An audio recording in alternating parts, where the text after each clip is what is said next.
Very important discussion, one I think that concerns all of us here in Dominica, one that I'm sure that we all need to participate in and discuss. It has to do with the waterways of Dominica and ensuring that we maintain this unique part of our nature island. So that is what we'll be discussing this morning. Certainly something of a lot of interest. Talking about improving watershed management here in Dominica. We have with us in the studio Dr. Davidson Lloyd, Dr. Davidson Lloyd, as well as joining us from overseas, Dr. Camille David, that we have. And we will be joining him as well. So let me say a very special good morning to both Dr. Lloyd and Dr. David. Um, and since let me just introduce the two of you. Let me say first, good morning to you, Dr. Lloyd, who is here with us in studio. Good morning to you. Good morning, and I'm happy to be here. Good morning to your listeners, and good morning to Brother Camille on the other end. All right, good morning. Let me say good morning to you as well, Dr. David. Welcome. Morning, Thomson, and good morning to your listeners and the Dominican public. I'm quite happy to be on your show, and I'm looking forward to some sort of very fruitful discussion this morning. Thank you. All right, indeed, and thank you so much for joining us from across the waters. Let me say, as we begin, let me just say this morning to Dr. In fact, let's introduce our guests to you, and I'm going to allow them to do that individually. So first of all, Dr. Lloyd, just give our listeners a sense as to your background and why it's important so that you can discuss this particular subject of our watershed management. Okay, my name is Dave Lloyd from Roseau, live in Amazon, but born, you could say, in High Street, in the heart of the city. My background, and I think the reason why I could probably discuss a topic like that, I have a background in agriculture, worked with that sector and particularly with the banana industry for, say, the past 30 years or so, yeah.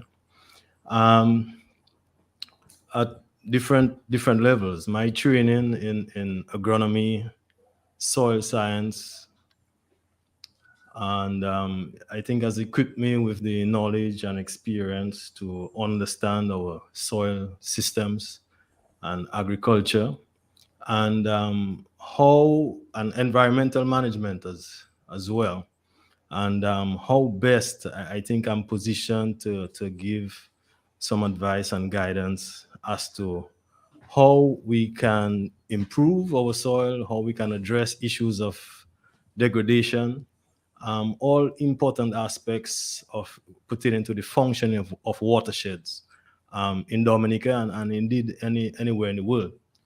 Um, some of my recent work have been around watershed management in Dominica, but also with regards to providing guidance for land restoration in the Bahamas. Did some work in Grenada as well and St. Lucia. So yeah, all in all, I think I'm positioned to be able to contribute to a discussion on how we can improve the functioning of our watersheds, how we can design our agriculture production system in a way that is more sustainable and compatible with the nature island image that we have for Dominica. All right, that's excellent, and we have a lot to talk about in that regard. But before we do, let's go to Dr. David, and similarly, Camille, if you can just give us a brief of your background in that particular area as well. All right. So thank you, and thank you for that opportunity again. So I'm Camille David. Basically, I grew up in Coton Vickers, in the north of the island. So I'm pretty familiar with a lot of the local issues impacting our marine and waterways and the way that should be managed. So my first degree started with the University of the West Indies, actually, in agricultural science. And from there, I basically proceeded to complete a Master's of Science degree in environmental studies in the UK. And more recently, in 2014, I completed a PhD in coastal system science, looking at coastal change processes with an interest in watershed management. Since then, actually, I've been employed with the German International Cooperation as the marine expert, looking at coastal change processes and how our ecosystems in the marine space is impacted by on-land activities. I'm also involved with a number of projects collaboratively with Dave Lloyd, looking at some watershed degradation issues and sustainable land management practices that can really improve. Because, I mean, we recognize the value of these systems to the natural resource base of the island and for own development. And we need to raise that awareness on the local level to ensure that we have meaningful participation and collaboration at all levels. So I'm really excited and I'm looking forward to a fruitful discussion along those lines this morning. Thank you. All right, excellent. This is great, and thanks to both of you. Certainly, just the people that we need to discuss what's going on in Dominica currently. And let's begin that discussion. I can start with you, Dave. Given your background in land management, and let's go straight to the rivers of Dominica, and in particular, a process that has been undertaken since Hurricane Maria, the process of dredging of the rivers. And a number of people in Dominica are concerned because they're saying as if the rivers are not as lively as they used to be. They seem to lack that life. And people are concerned about the actual process of dredging of our rivers. And I'm just curious as to whether there are any specific problems, if you like, that you can find with that type of thing, where you take off the natural existence of the rivers. Because what was done, basically, they went in, they extracted all of the stones in the rivers, so you have a flowing, more or less a shallow flowing river, as against the regular type of rivers that we're used to in Dominica. Okay. What I would try to do in approaching that question, because we'll get to it, but I wanted our listeners to appreciate that the rivers in themselves are part of a larger system, the watershed system. And we have to start looking at the big picture. We have issues on that level, and as I promise you, we will get to it in much Sure detail. enough. Mhm. But the watershed, for all intents and purposes, is the area of land that receives water, right? Rainfall. In the case of Dominica, we don't get any snow and so on. And that watershed is for divided into about three major sections. You have the headwaters of the watershed, that's the deep forest. In Dominica, that would be associated with the areas of higher elevation. We have this central peak or range of mountains, range of peaks running almost center of the island. So this would be the headwaters. Then you have the mid section, and in that you have most of our agriculture taking place. In some cases, we have residential areas there as well.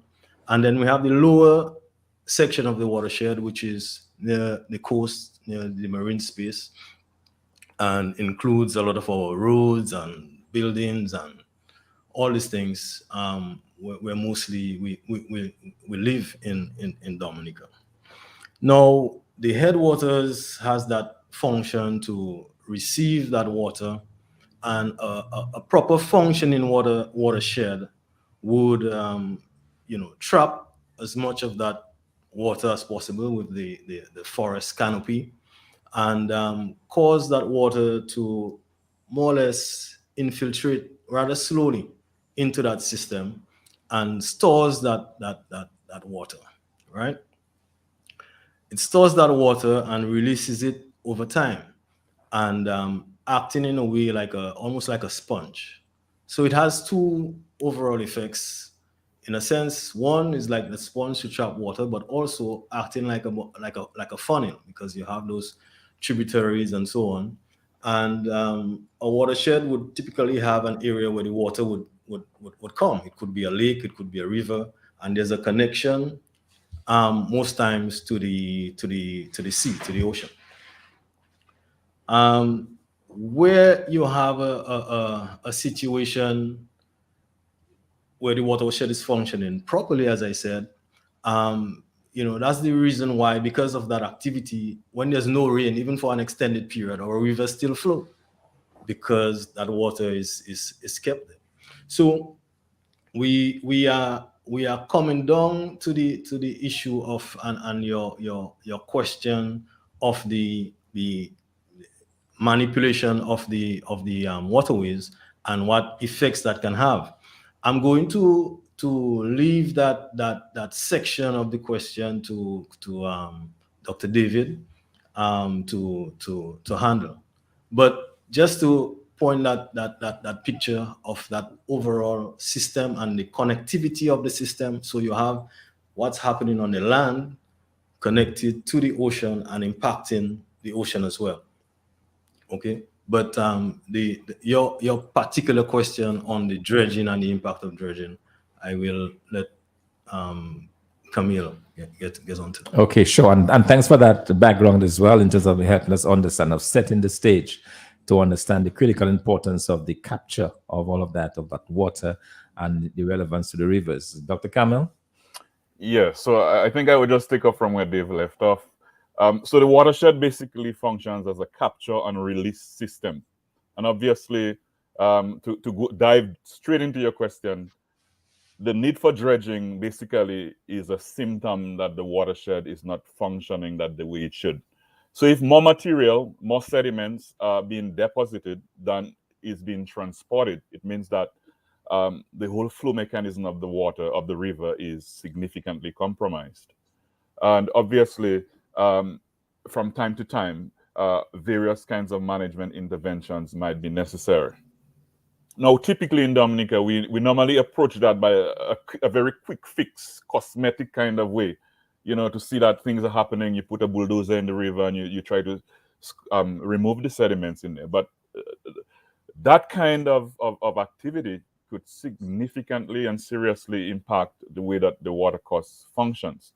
So let's try to understand and get an appreciation of what really happens. So when we try to remove the sediments from the riverbed, we have in effect, or I should maybe say first of all, a good functioning river has its own controls. So, for example, it has the rocks in the river, or the stones as we call it, that will control the flow of the rapidity. Obviously, it presents a resistance to the flow of the water.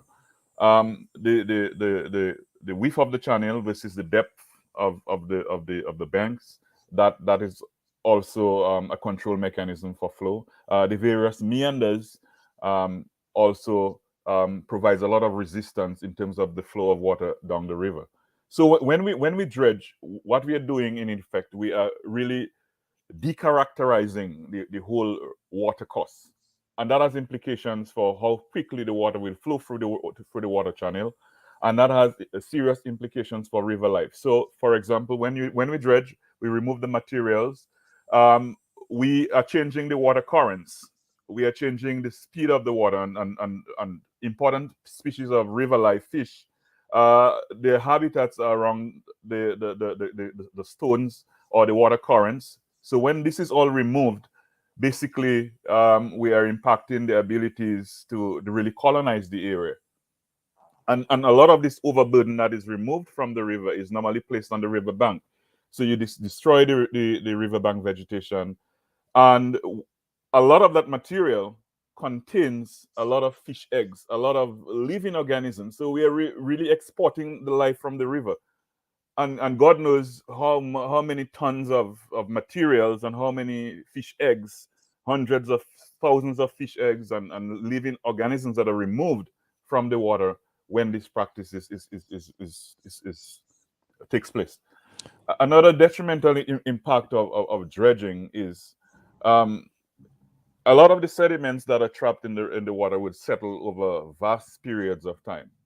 And some of the sediments may have various kinds of particulate contaminants on their surfaces. So that settles, and perhaps, at least for now, it is removed from the water. So dredging resuspends and it may dislodge these kinds of particulates on the sediments, and that can be transported elsewhere. And obviously, that can bioaccumulate in the food chain.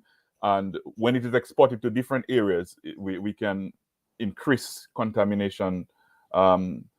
Some things like PCBs, dioxins, and all other kinds of chemicals. In fact, our neighboring islands like Guadeloupe and Martinique, in the heydays of the banana cultivation, they use a lot of chlordicone in the banana cultivation, and this kinds of chemicals have a persistency of hundreds of years into the system, and that is a major cause of cancers in these countries. In fact, they have the highest rates of testicular cancer or prostate cancer, sorry, in the world because of the use of these chemicals and its presence in the water, in the rivers.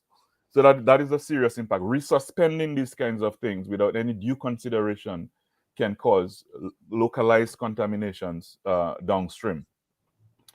Another major impact of dredging is that it removes a lot of the stones on the basins. It really kind of offset that whole process.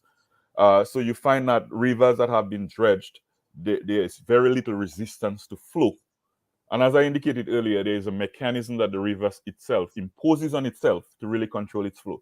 So when that is all removed in a very quick space of time, there's not enough time for evolution to really occur and for these kinds of self-imposed mechanisms to really control the flow.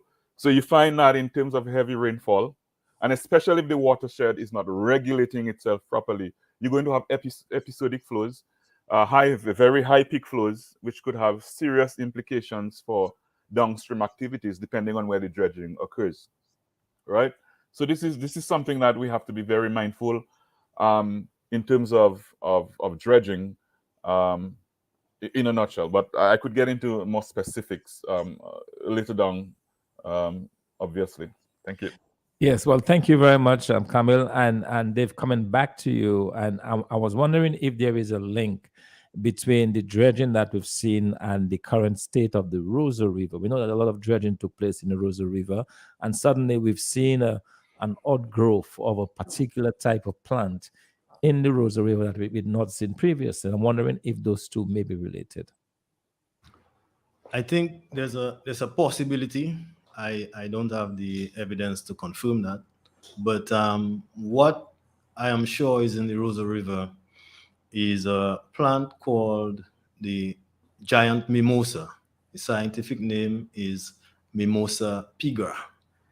It is a highly invasive plant. It reproduces seeds very quickly, and it spreads and proliferates itself.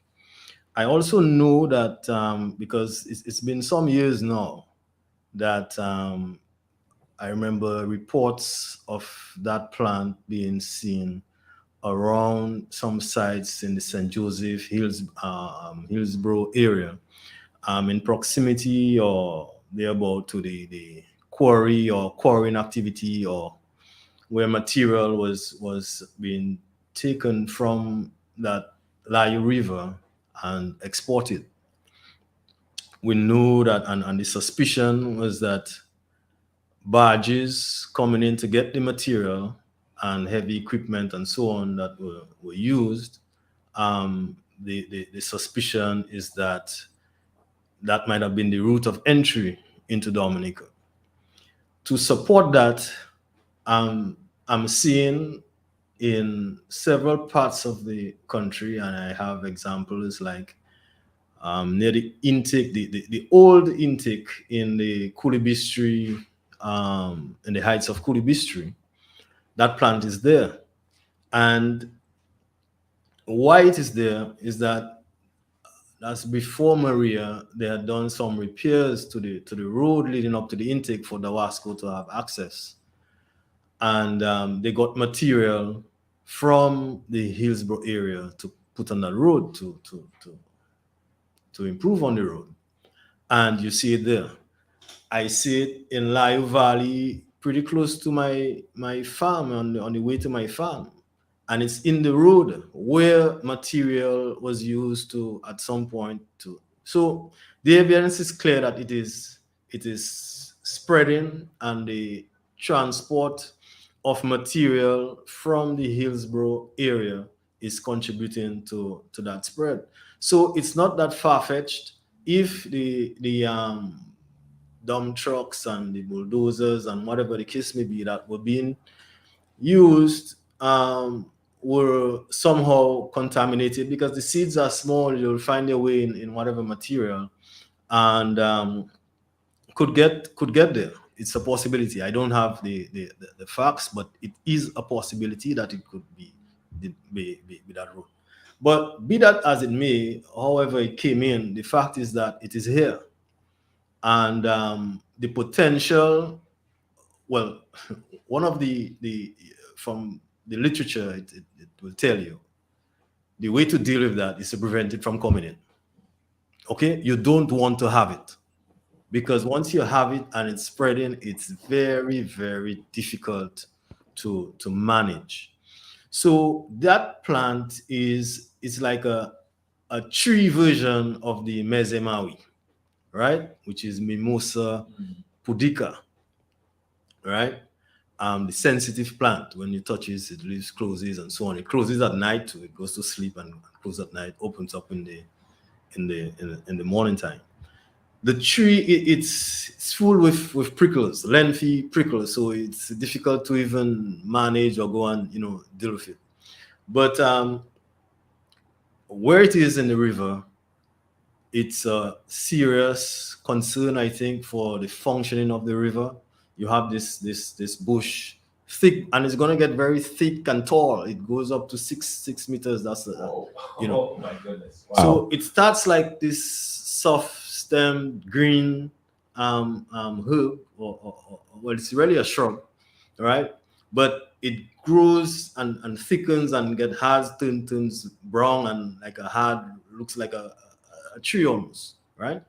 And really, really difficult to deal with. So the concern is in terms of elevating flood risks where it occurs. It's in the Belfast River, on the banks.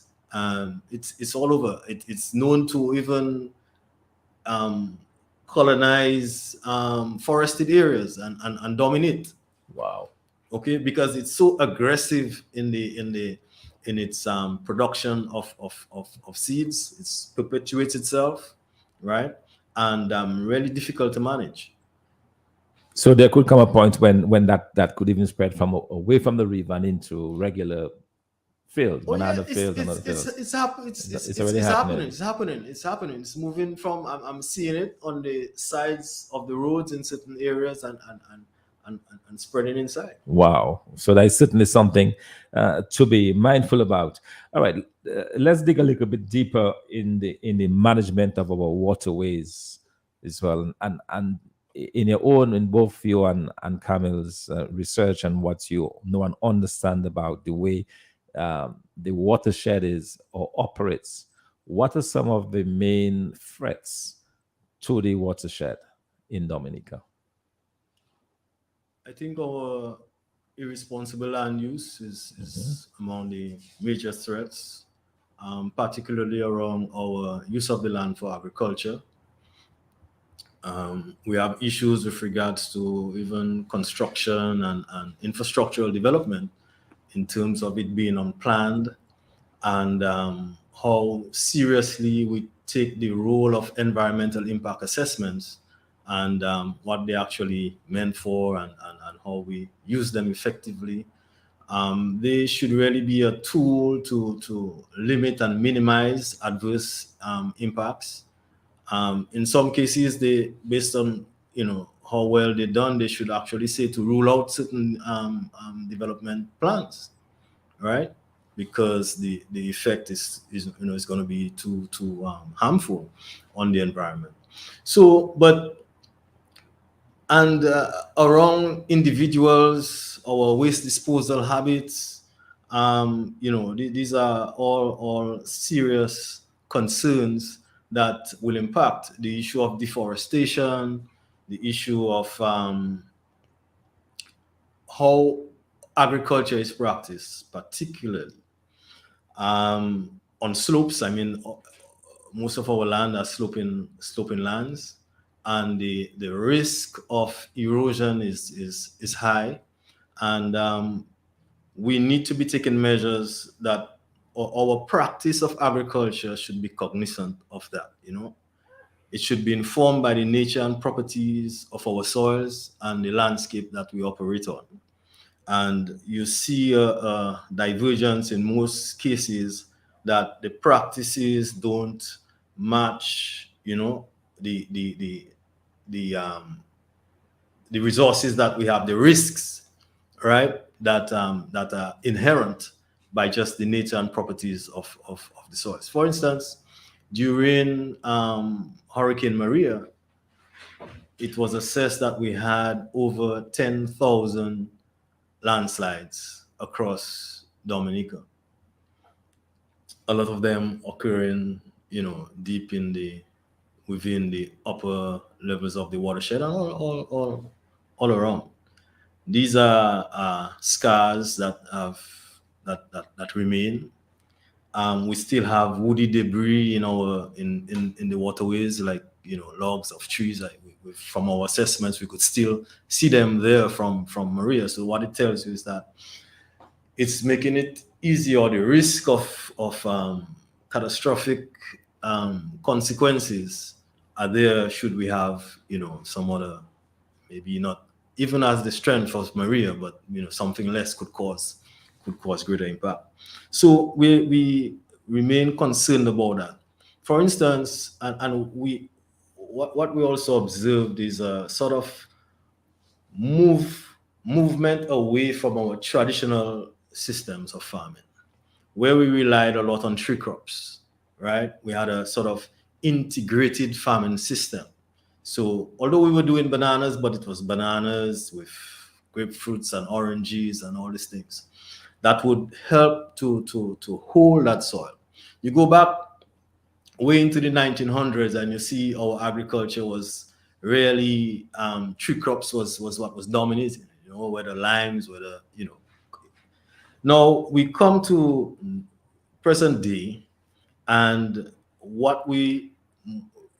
to me, the agriculture is heavily now shifted towards cash crops, quick crops, and those are the root crops like yams and ginger, especially ginger, where it requires a lot of manipulation of the soil, okay, to make ridges and furrows, or to make mounds, or whatever the case may be. You really disturbing that soil a lot. And in some cases, it's exposed. So we have a situation where with our, and not to just blame them specifically, but our Haitian brothers and sisters who are today, I think, dominate the farming, either as farmers themselves or as farm workers, right? Their pursuit is those faster crops because it's all about getting that fast turnover, getting the money. And they will use whatever land is available. And sometimes it's very steep land, okay? Lands that the farmer, probably the owner of the land, don't want to work himself. He makes it available. But these are the lands that are most at risk in terms of erosion and so on. And we are there digging them up day in, day out. Just yesterday, I went up to my farm and I saw where some people had planted some ginger, right? Last week when I went up, I could see, just soil and ginger, growing up. But when I went yesterday, I could see the roots of ginger, meaning that the soil had moved away with the rain that we had washed off and exposing right. the roots. Mm-hmm. And that happens on on a wide scale because you want to make more money, you go bigger, and they can pool their labor together and get a lot done in a shorter space of time. So these are serious issues that we have to be very concerned about.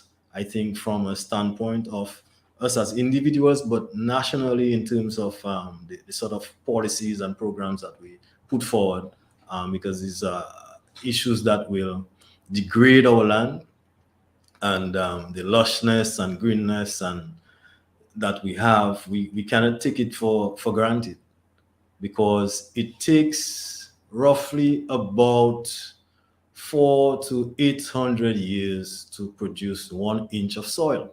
Wow. So it means Oh my soil goodness. soil is a non-renewable resource. Yeah. Okay, because we Interesting. cannot produce it within our lifetime. Mm. So, and when we're talking about soil, I mean maybe I should, but the thing of soil, people just consider, well, it's just soil or it's just It's whatever. just dirt. It's just, yeah. But Mhm. soil occurs in layers. They call them profile. Well, a profile of soil would be layers of soil. Several layers, yeah. Several layers. And you have the top soil, the top, right? Top few inches. This is the most critical part of that soil.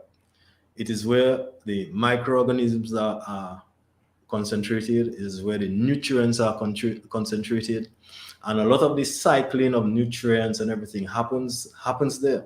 So when you wash that away, it's difficult. It's almost impossible to get the subsoil to function as topsoil.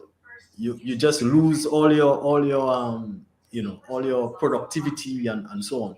When we refer to creme de la terre, your creme de la terre, once you lose that, you're in serious trouble. And that's what we run the risk.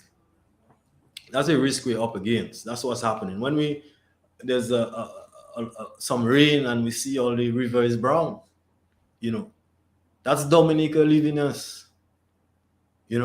Our capacity to produce is being washed away. And that must be concerning.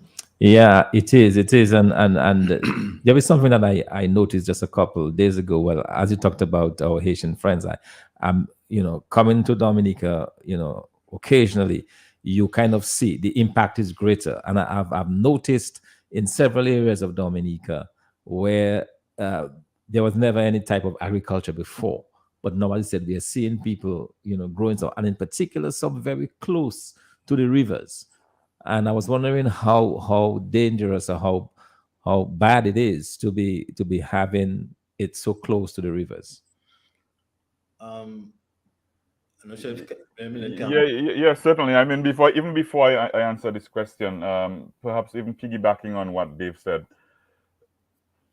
it takes an awful lot of time for an inch of soil to develop, and even more time, hundreds of thousands of years, for a watershed to develop its own storage capacity based on percolation of water down the profile. Obviously, Dominica, as you know, is a volcanic island. We have the volcanic tuff in the uppermost regions of the watershed. And this is impenetrable. So the water which percolates or infiltrates the soil will at some point in that depth find an escape route, because that's why we have a lot of natural springs. So when we erode that topsoil, and when there is significant erosion as a result of tree crown loss or farming practices or root development or any changes to the surface roughness of the area, it means that we are really diminishing the capacity of the watershed to function as a storage entity. And it's going to release the water, or not even trap as much water that it should, and consequently that gets into our waterways and it flushes the system off, right? And that has serious implications for downstream communities. We also what happened in Coolidistri in Coliho as a result of Hurricane Maria, where the river overflowed its banks and it had catastrophic impacts on the development of homes in the infrastructure there. But coming back to your question, though, obviously the riparian zones or the riverbank is a very unstable area, right? You would well imagine that farming very close to that important critical zone could really destabilize the water course, right? So there are two major factors there. The growing of buffers or trees, perhaps 25 to 50 feet from the riverbank, it will, the root anchors will serve to stabilize the riverbank and also to prevent any runoff.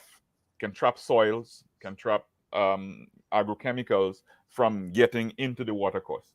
So when we really remove these, we are basically creating an open system where soil from the hillsides, agrochemicals can easily be washed off into into the watercourses, and not to mention that is typically the source of a lot of the sediments in the water and in the riverbed, which really brings back my whole thinking to the need for dredging.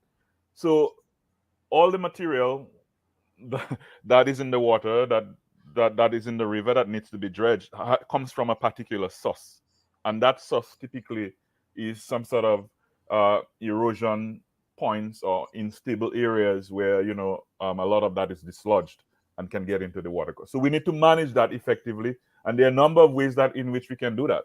I mean, we can grow trees, which is the most effective. And as Dave indicated, we could do a lot of agroforestry where we can interplant with citrus or to allow for permanent recover, or we can do armoring of the riverbanks, like perhaps the gabion baskets, even certain kinds of wood that can be placed along the river banks to really stabilize the soil and to allow for good cover. All right, this is excellent. And in case you're just joining us, we are talking there to Dr. Scamil David and Dave Lloyd, and we are discussing a very important issue of national interest here, the management of Dominica's watersheds, the impact of all of those changes, deforestation, and everything else on it. And in a few minutes, we'll open up the lines to you. But I wanted to continue to ask the question, and somebody was sent that particular query, and they said they're wondering whether the operation of quarries have any impact at all on the watershed that you spoke about. Well, in terms of those that we're studying, I don't think quarries, because we're doing the Wanneroo, the watershed on the Wanneroo River in La Plaine. We're doing the Battley River in the Salisbury area, and the Kulibistri area. So although just north of Kulibistri you have some quarries, you have the Bulo and you have the Ans, which are not really near to Qualihu. But I think the impact possibly of these quarries could be more on the marine environment, and also with regards to elevating flood risks in those areas like Qualihu. I think that probably had a contributing factor to the impacts that were faced there, because what you're doing in the upper areas, really, you blasting, you harvesting this rock material and so on. So it's so you get sediment that and that would reach the river and elevate the bed, so it's easier to flooded banks. Our the way we've gone about in terms of how the villages were developed from way back, houses close together, right on the river's edge, some of that needs to be relooked and so on. And you mentioned earlier the issue of farming pretty close to the rivers as well. So although the legislation points to some buffer, size of buffer that should be maintained along our rivers. We have three categories of rivers, A, B, and C, based on the size of that river, the flow really, the flow rate, and also whether it is used for domestic domestic water supply. So it would mandate certain size of buffer in each case. These and other legislation or regulations related to environmental management in Dominica are neglected, I think. They're not enforced. They're not updated because they were set many years ago. And, there's no resources really put towards, or very little, I should say, or not enough put towards supporting a framework that could really manage that situation and address it very quickly, because you don't want somebody building a 5-story or whatever structure in the wrong place. After it's there, it's difficult to get it to get it moved you know Yes, indeed. And I was just thinking of this as well in terms of the link between our coral reefs and the our watershed. And I noticed a couple of days ago I was in the Rosalie area. In fact, I'd just taken a very nice video of the Rosalie Bay, and I went across the bridge in Rosalie, and in about afterwards there was some rain, probably for 30 minutes, sustained rain. And then this river, which was you barely noticed when you crossed the bridge, all of a sudden this river had grown to the point where it was crossing over the bridge, with a lot of the same thing you talked about, the topsoil of Dominica being washed in the ocean. But because it was daytime, I was able to notice something I had not seen before, that all along the shoreline of the sea, of the Atlantic Ocean, was that yellow sediment. The soil sediment had in fact colored the water just off the coast. And I was curious, and I think that question is better placed to you, Camille. I was curious as to what impact that is having on our coral reefs and on even on our fishing systems and so on.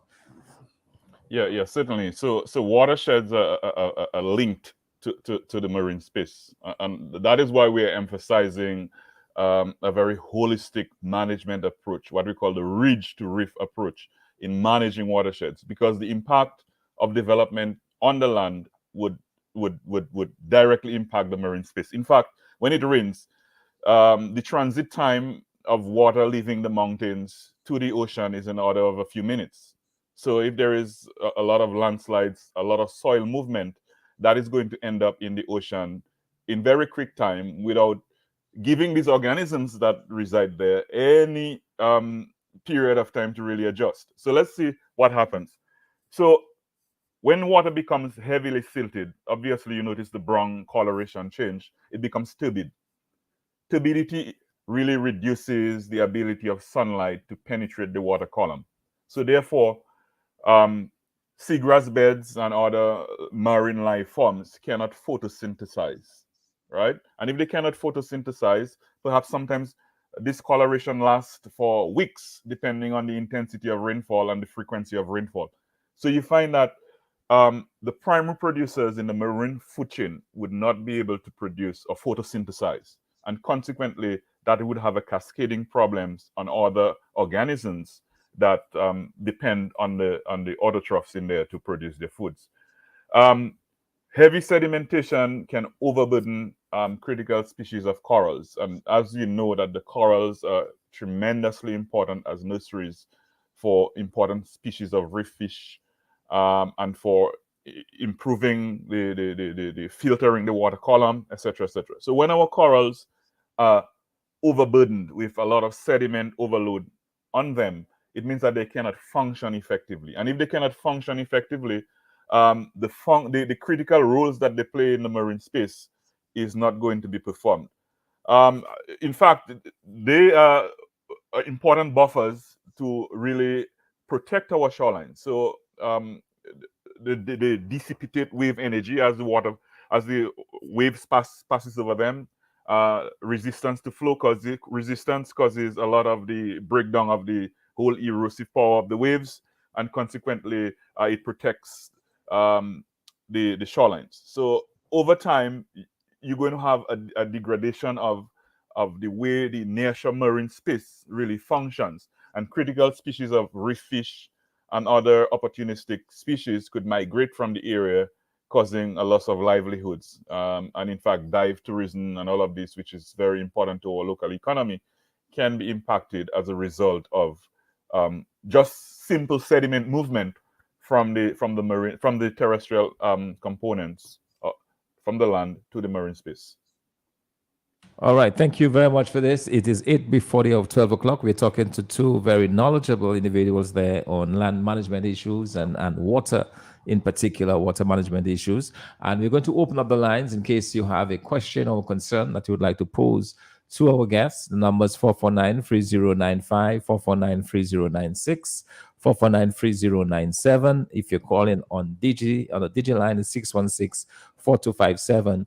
and 305-432-9624. So feel free to give us a call here on the big station if you'd like to interact with the callers. If there's anything you would like clarified in terms of what you've already heard being discussed this morning.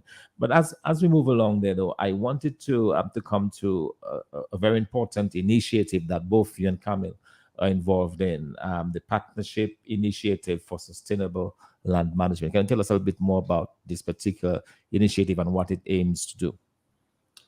Okay, the Partnership Initiative for Sustainable Land Management, it's a regional project funded by the Global Environment Facility, GEF, and it is being implemented by UNEP, the United Nations Environment Program, and it's executed by the Partnership Initiative for Sustainable Land Management. They are headquartered in Guyana and have operations in several islands, including Dominica. The project in Dominica, it's one that is looking at enhancing the resilience of agricultural land and forests in the post-Hurricane Maria period. And there's another component which started before, which is really sustainable land management in the Commonwealth of Dominica. All right, Dave, let me ask you to hold for a little while as we take this caller. Good morning, caller. Yes, good morning, Dr. Fontaine. Good morning. And the other two real doctors in the house. I was not going to call, but I listened intensely and I said I had to call him to put in a little 2 cents. You all are so right from Bave State Bridge go down all the way to the Rosa River. It's like Jurassic Park. I wonder if it's the 6th filming of Jurassic Park, the 6th edition. And to say this, to say that, I cannot believe yesterday was 7 years since Tropical Storm Erica, and Emsol don't have a bridge. Bruce Judd said the next day, that was the 28th of August 2015, they're going to start working on the bridge and everything subside. Shakira came and said, give her the mandate the next day since December 6, 2019. I don't know if it's tomorrow, like election, so it will start on Tuesday. 7 years, and we do have a bridge in Emsol and Bave State. So God forbid we have a landslide. 5,000 people going to cut off from Roseau, right in Roseau. We have prominent people, 3 presidents from Emsol, Mr. Ilid Williams, Charles Angelo Savre, and Mr. Nicholas Liverpool is to be there. We have Mr. Jays. We have Ozzy Lewis, our beloved. We have Pastor Rodney, and the list goes on of prominent people in Emsol. Nurse Webb, you understand? We need our bridge. Melissa just at the apartments, Dr. Fontaine, down at the Roseau constituency. And you understand? And they get a river wall.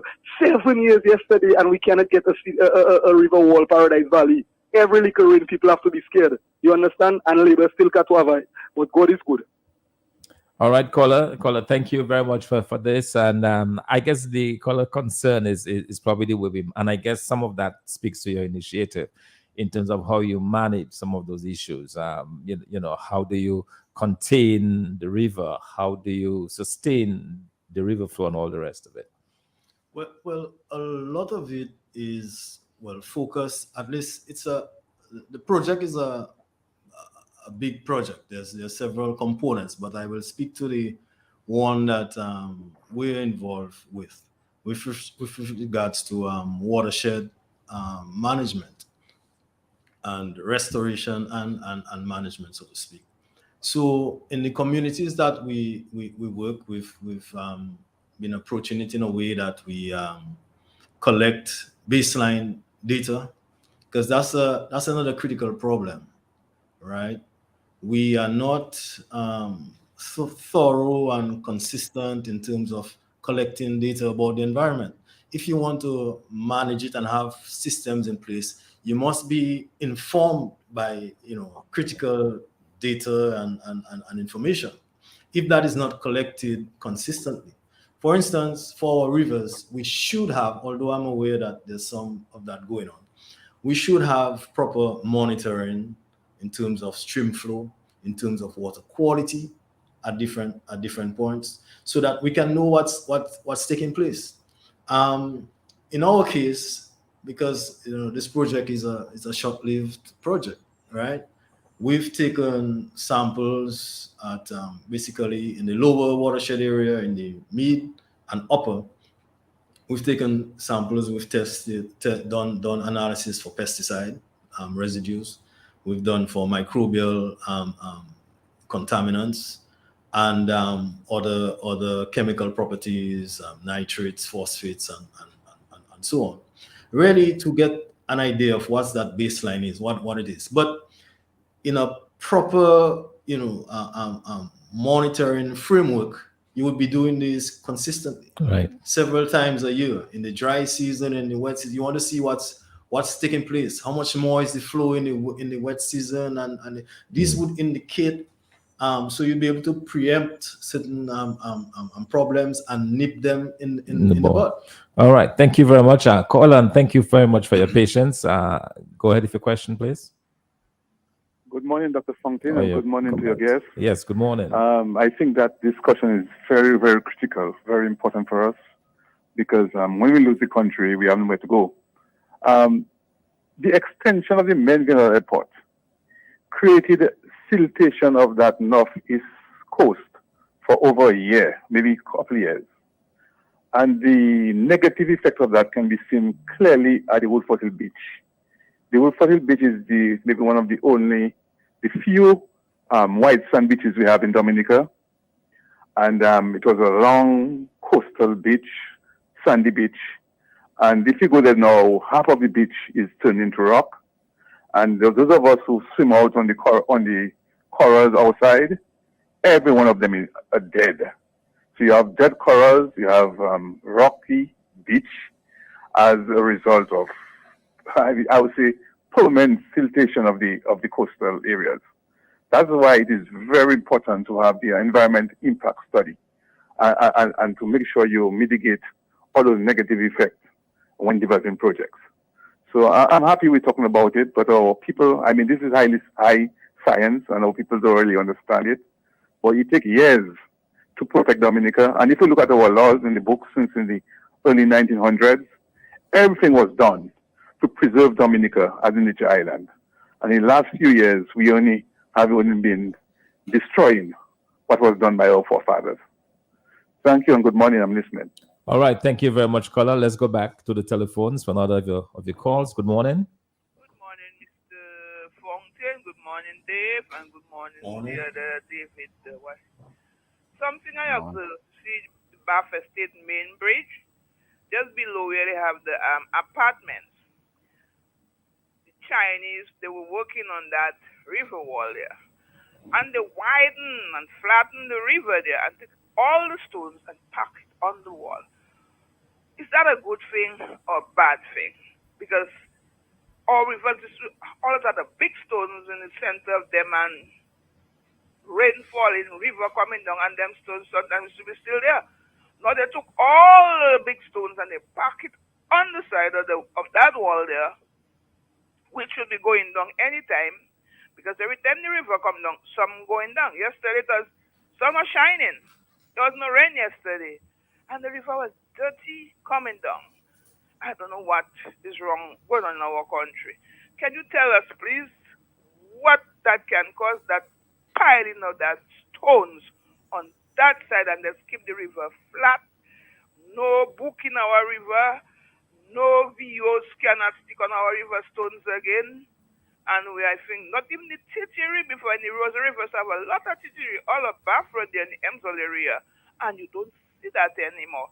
Since after the dredging of the river, and the worst thing of it, the people that did that dredging, I think $9 million or $98 million was returned back to them in back taxes, the taxes they say they should not pay, and it was returned back to them. Oh, wow, what a sad situation in our country. Bye-bye. All right, all right. Thank you very much for that, caller. We certainly appreciate your input. So, two things coming out from the callers I would like us to probably pay more attention to. The first one having to do with the issue of the dead corals. And Camille, probably you can take this one, where there's a very concrete example of the siltage.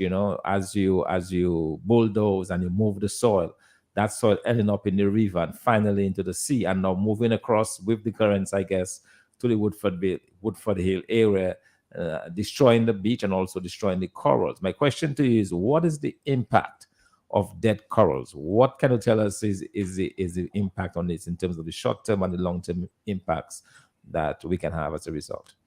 So yeah, I think this is a very, very important question. And when corals are basically very important in the whole nearshore marine ecosystem functioning.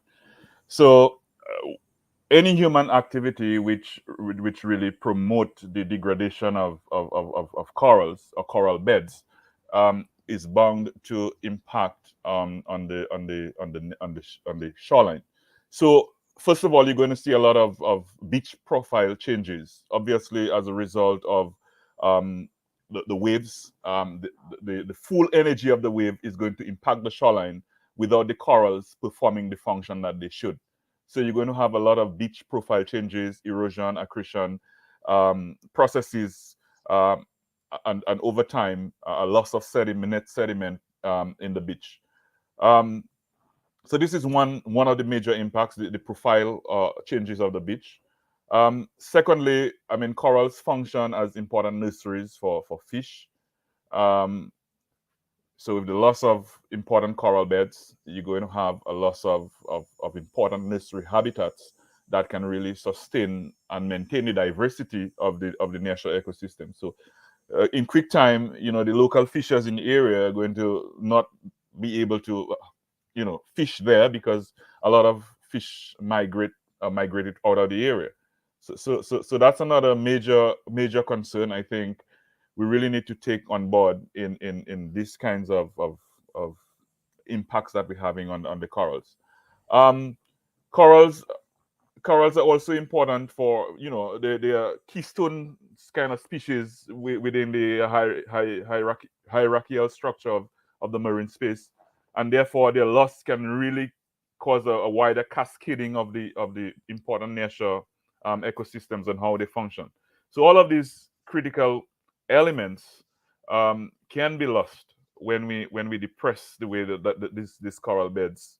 And on top of that, I should mention, we are at a stage where we have the stony coral tissue loss disease, and that is really wiping out a lot of our coral reef platforms in Dominica and in the rest of the Eastern Caribbean. And pretty soon, if we do not try to conserve a lot of these coral species, and it's increasingly difficult to do that, we're going to really lose that and lose our potential as a nature-based island to really market ourselves in terms of dive tourism and so on and so forth.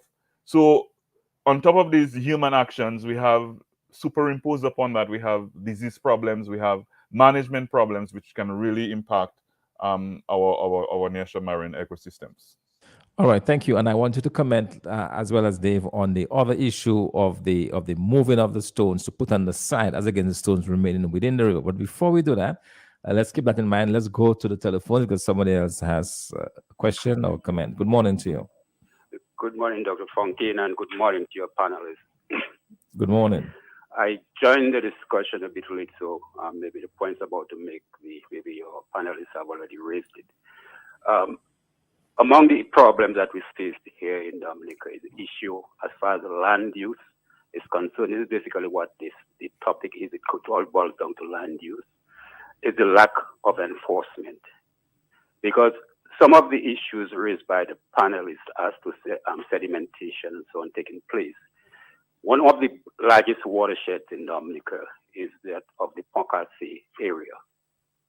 The recognition of the importance of this watershed was done almost 10, 15 years ago, where the United States Agency for International Development financed the preparation of a development plan to protect water quality, water quantity, etc.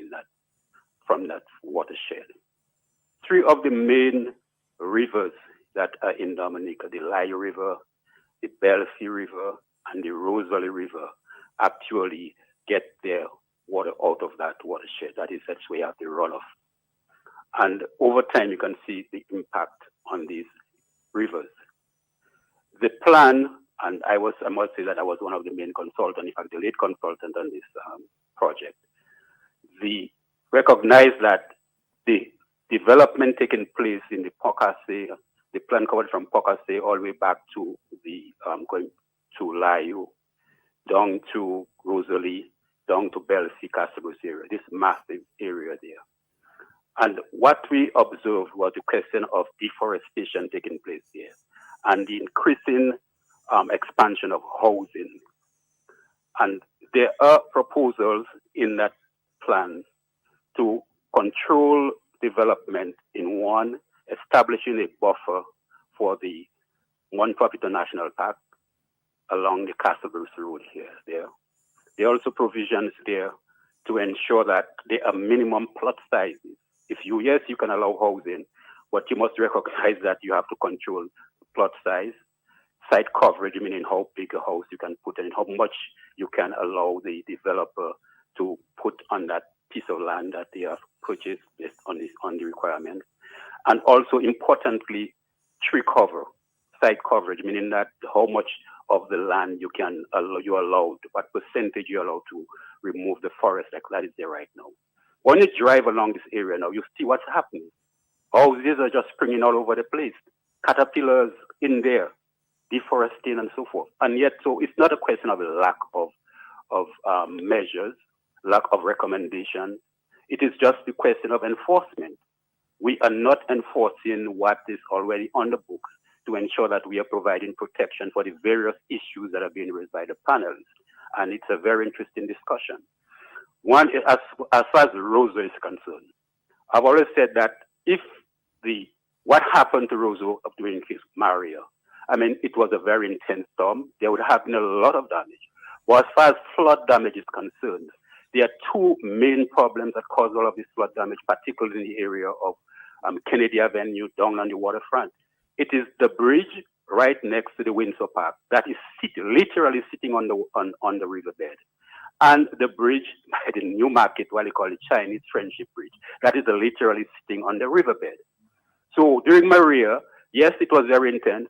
This bridge is basically blocked the water because the debris coming down with the river, it blocked the water, and everything went down High Street, River Street, down by the Riverside Apartments, Kennedy Avenue, and then when there was the sea backing up on the waterfront, then basically the water go back to Whit Churches and all of these areas. Most of the damage caused there in terms of flood damage was because of these two bridges. And these bridges need to be replaced. So in terms of development, we have to be more careful as far as what we are doing, how we approach development and recognizing the impact. And when things are not done properly, we are giving jobs to persons who can, because of the association rather than their competence and so forth. And these are the problems that we have faced: enforcement and not taking care and proper evaluation analysis of the development, especially the major development projects that we are undertaking in the country. Thank you. All right. Thank you. Thank you very much, Kola. Very interesting topics to continue to discuss. But before we come to the latest caller, let's go back a little bit to that issue that was raised by the previous caller on what happened in particular there in the Rosa River, where the stones were removed from the river and stacked almost to protect the banks against it. Is that a wise move? Or because I think the stones in the river seems to be a natural cushion, a natural, if you like, that's nature's way of dealing with this. Is that a good way to remove the stones, to pack on the side, to block the runoff or the overflow?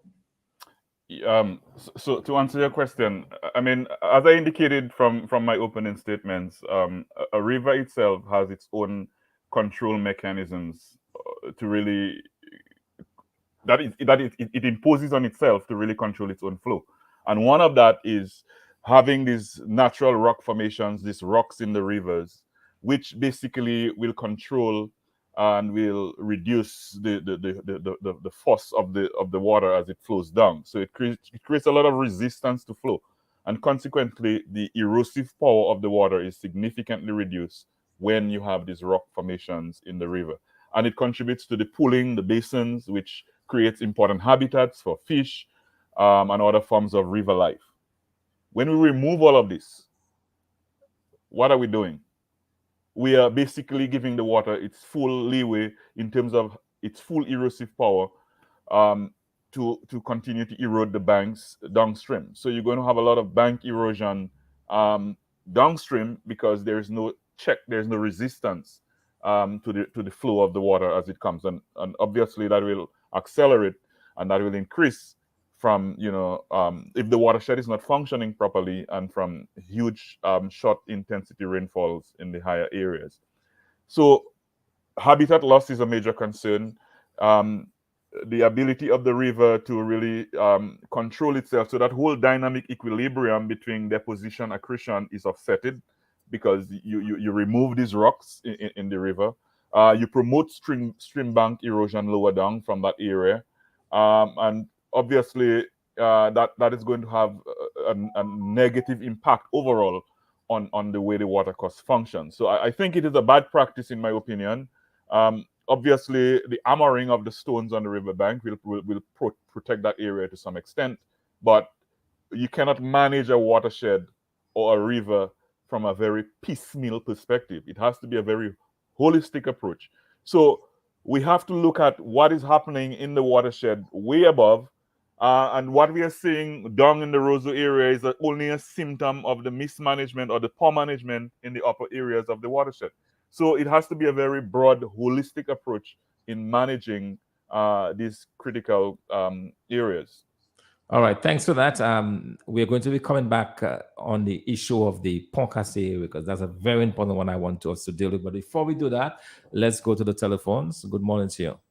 Yes, good morning, Dr. Fontaine, and good morning to the two doctors. Very good program, very educational. I will agree that, this program, it has a lot of high science, and it may not be easily understood by the ordinary listeners. And so probably these guys may have to find themselves providing what they call a handbook to simplify some of the terms and to maybe circulate it around so that people can familiarize themselves with it. Notwithstanding, I think it's very important that this issue has been discussed. Particularly, we have seen a new development in Dominica where we have people moving soils from one area to the next, probably backfilling, and subsequent to that, you see another building erecting on that same soil area without having to be settled.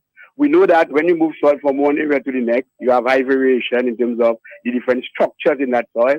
And so because when they brought the soil in the area, it is not consistently coming out from one area, then the consistency may be lost some way. I don't know how safe it is for buildings to be erected on that. Take for instance what is happening in the in the Lalikoko area, where they actually backfilling for a hotel. And then, what is going to happen later? Some people might say, but look, cracking taking place of that same building. And so, because enough settlement has not taken place, maybe high porosities in that soil, maybe lack of that. I don't know. Tell me what is happening. Is that a good practice to take soil from one area, put into another area, and then just suddenly erect a building on it? In terms of our land use policy, is that a good thing? Good program, gentlemen. I'm listening. All right, thank you very much, Kola. We're going to address this question, but before we do, I want us to come back to the issue of the Pont Cassé area, given the importance of this area to all of Dominica. And as the caller say, there are laws in place probably to protect it, but yet we see buildings going up there, and the question becomes: should the authorities continue to allow construction of buildings and the opening up of those areas. And that speaks specifically to the land use issue in Dominica, where you have an area that is known to protect, to have the source, if you like, of all of these very important waterways in Dominica, yet people are allowed to build and so on in those areas. Yeah, and I think, and I thank that the caller for his presentation and his remarks.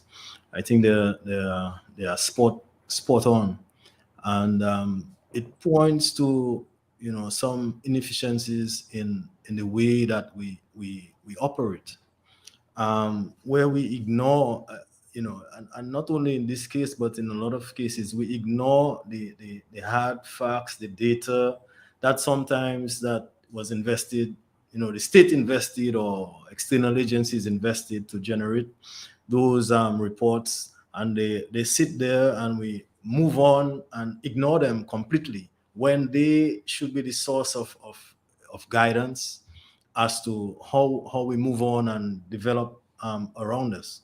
We have to be careful that Dominica is a very small space, and if we continue to lose and degrade the the resources that we're blessed with, eventually it wouldn't be this the kind of benefits that we enjoy today. Most likely the next generation and the generations to come will not have that to enjoy. So the point with regards to enforcement of legislation, the lack of enforcement of legislation is well taken. I think in some cases where the regulations probably need to be updated as well. But if we're not enforcing the little that we have, it shows our problem that even if we have more. So the whole, I think the mindset need to change, both from the standpoint of policymakers and for us as citizens. Somehow we don't make the connection with things. We drink a glass of water, from the tap, and we don't make the connection with the watershed. We don't make the connection with the forest. We don't make connection with the soil. But directly, the health of the watershed, the health of the land is related to our health, human health. Okay? And if we seeking to continue to have people living 100 years and whatever and so on in Dominica, and protecting our health, we must protect the environment. It, indeed. Let's go back to the telephones. Good morning to you. Good morning to the panelists, and it's a very interesting program, and it's like a university classroom going on right now. I want to skip a little due to the fact that you remember after Tropical Storm Erica in 2015, the people of that place in the south, Fontaine. Petit Savan. Yes. Petit Savan, Fontaine was relocated to Bellevue. I am saying, and that is my opinion, that was done for commercial to start the process of money laundering and jobs for the boys, and to create a wealth for certain few. There was no geological survey, environmental impact study, due to the fact that they just take the people and just relocate them to Bellevue in apartments, change their lifestyle, their farming, their normal way of how they live with their family in the environment. And as I listen to the program, I see that there were flaws in doing that, because there was no proper scientific survey to say that this area in Petit Savan is not safe for people to further live or to continue the community of Petit Savan. And my question to you all, gentlemen, can the citizens come together and look for proper scientific studies to help relocate the people back to Petit Savan in this environment? Because that was a political move, that was a money laundering move, that was a prostitution of our passport money, and that was a political way to sort of entrap the people to support one party. Good morning. Okay, good morning, caller. And note this question and the one previous to that, but let's go back to the telephones with more of your calls. Good morning to you. Yeah, another observation I had. You see, up in that area there close to the Emerald Pool, as soon as you rode up to Cassie Bruce, Mm-hmm. we got a can doing some kind of work up there. And there's heavy soil erosion there from that area. Every time heavy rain falls and it goes down into the Emerald Pool, you can see all the white sand from the Tarish area Mm-hmm. down in the Emerald Pool. Wow. So what do you all think of that? I'm not telling you what people tell me. I'm telling you what I saw. Have a blessed day. All right. Thank you. Thank you very much. All right. So we are going to tackle these questions. The one I want to go back to, and then we'll talk about the one for Petit Savan. But before that, there was a question about I guess the caller was concerned about whether the movement of lands. You talked about very early about the different layers of soil. And his question was, if you simply take soil from area A to area B, and then you build on this, could that have some consequences down the road? Generally, in terms of soil use for any purpose, whether it's agriculture or for construction, it is wise to determine what type of soil it is, the nature and characteristics, its sharing strength, its load bearing capacity, and all these things before you can determine whether it is fit for the particular purpose that you intend. So, in that case, I think he drew reference to the Lale Cocoa area. I am not sure as to what exactly is going on there. I know they used it as some way they would discard or dump waste material, rubble, and including soil and so on. I am not too sure as to what type, what exactly and they were doing. It seemed to me in the early days that they were just putting material there and bulldozing it into the sea and trying to extend the land area. I believe there are probably better ways to go about doing something like that if that's what was the plan. But I'm not an engineer, and I leave that to the engineers. But just in terms of soil use and management, yeah, we have different soils in Dominica. We have about 8 different soil types. Generally, some of them are dominating in terms of occupying more of the land area, but they all have slightly different characteristics and could be used for different things. So that would need to be determined, But on that point, I am concerned with how we use soil. Okay, so I believe we should somehow have like a soil bank, and because I see nice topsoil that was excavated maybe for some residential, whatever construction activity, and that's just like dumped Somewhere in the forest or somewhere. Yeah. I was coming down from Warner along the Warner Road. You see some nice soil that was just recently dumped there, maybe this week, right? That was dumped there. Somehow we should find a way to stockpile that material, because eventually you might need it to develop a playing field. You might need it, backyard gardeners or whatever the case may be could make use of that topsoil. And in my mind, I have this kind of a project. I'll put it out. Maybe somebody else can go do it themselves, or probably link with me to get it done, whatever. Where we have an area that would receive that material. We have a few across the island, maybe 4. So it would help the transportation of that, reduce the cost, because they try to go find some way to dump it or whatever the case may be. But maybe you have them somewhere that's accessible and so on. In that same area, we could be doing composting as well. So it could be a composting center where green waste is brought in. So at the same time, so you get material that a central material that people can get, stuff that could be used to augment, to improve your soil around your house or on your farm, whatever the case may be. right? So we don't send this thing away, and we have it graded topsoil, we have rubble, we have what. So you're looking for material for the base of your foundation. You could come there to get some of that, rather than we just wasted treat everything like rubbish. Yeah, as you're talking, Dave, I was thinking about a very practical thing as well, and in terms of the dumping of this topsoil, I remember a couple years ago, a lot of that topsoil was dumped in a particular area at Rosalie, and I just went there a couple of days ago, and I noticed that where that the soil was dumped, you have a proliferation now of coconuts.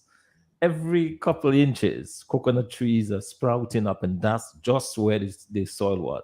So that tells me that the soil that was dumped there must have been very rich soil, because for years and years and years of going to that area in Rosalie, you'd have the occasional coconut tree, right? One every several feet or so. But all of a sudden, where the soil was dumped, you have growing out of that now, I tell you, loads and loads and loads of coconuts. And I think it speaks to the question that you raised in terms of just dumping. This is probably soil that could have been used in some other areas to grow or to even replenish some of the soils and so on, but it's basically wasted where it is. So that I hope somebody can join you in that project. And I hope you yourself can actually undertake that project to help. But let's go back to a question that was raised by the previous one of the previous callers, having to do with the Pitted Savannah area.